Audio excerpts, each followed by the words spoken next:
All right, so you live in Redondo Beach and you have a dog. You already know what a special place it is. We're going to walk through a simple guide for finding the right dog trainer, one that can help you and your best friend really make the most of living here. And that's really what it's all about, isn't it? Good training is what lets you enjoy that amazing coastal lifestyle. The beach walks, the patio lunches. It's the thing that turns a potentially stressful situation into a really happy shared experience. Here's our plan. We'll talk about why training in Redondo is unique, figure out what kind of training you might need, then cover how to choose a great trainer and what to expect cost-wise. We'll wrap it all up with some essential local knowledge that every owner should have. First things first, you have to understand the local environment. Training a dog in a busy beach city just isn't the same as training a dog somewhere else. Knowing the specifics can really, truly make all the difference. Just think about it. This is your dog's daily reality here. These aren't just pretty places. They're training scenarios.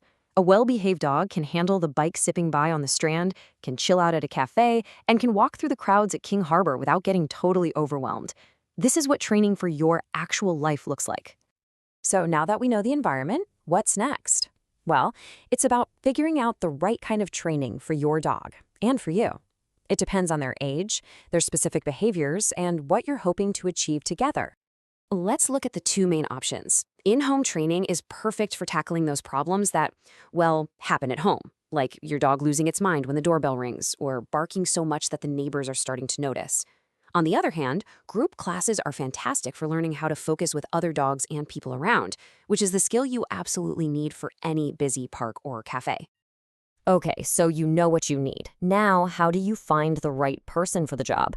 This part is all about digging in and learning how to pick a qualified, effective trainer who's a really good fit. Here's the single most important thing. You want to find a trainer who uses positive reinforcement.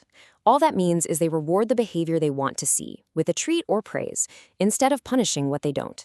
It's all about building trust, which helps create a calm, confident dog that can handle all the unique distractions of a beach town. You're probably going to see some letters after a trainer's name. CPDT-K is a really common one. That knowledge assessed part just means they've passed a big exam on the science of how dogs learn and, just as important, how to teach people. It's a great certification to look for as a starting point.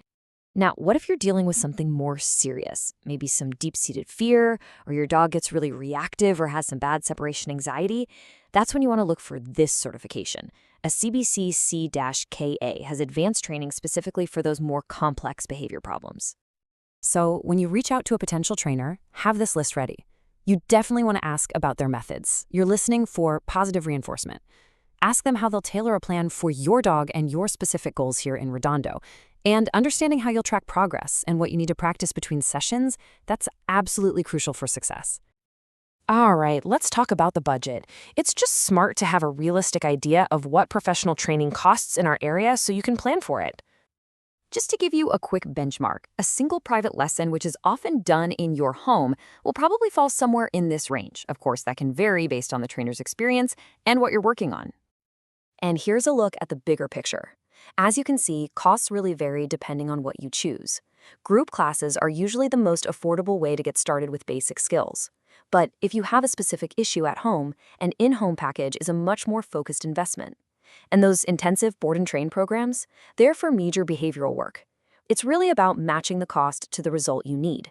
And just remember, prices in the beach cities do tend to be at the higher end of these ranges. Okay, on to our last section, putting everything into practice. This is all about knowing the specific city rules and finding the best local spots to work on your dog's new skills. This is a really important one to know. The rules for the beach, the boardwalk, and the pier are all about the time of day. You're good to go with your leash dog in the morning and in the evening, but during the busiest part of the day, from 10 a.m. to sunset, they're not allowed. Just knowing and following this rule keeps things nice for everybody. Once you start training, you're going to need places to practice. The local dog park is great for working on those off-leash skills in a safe, controlled area. The Greenbelt is fantastic. It's a perfect low-distraction path for nailing that loose leash walking. And a quieter spot like Torrance Beach is a great place to get your dog used to the sand and waves without all the crowds you'd find at the pier. So we've gone through all of it. The methods, the costs, the local rules. What's the real point of all of this? Because it's about way more than just having a dog that knows how to sit on command. The real reward is having a dog who's a true partner in your life here. It's about being able to enjoy that peaceful walk down at King Harbor or relax with your pup at a cafe in Riviera Village and just feel confident and proud. It's about making that bond stronger and making life better and safer for everyone you meet, your neighbors, your friends, your family. Good luck with your training journey.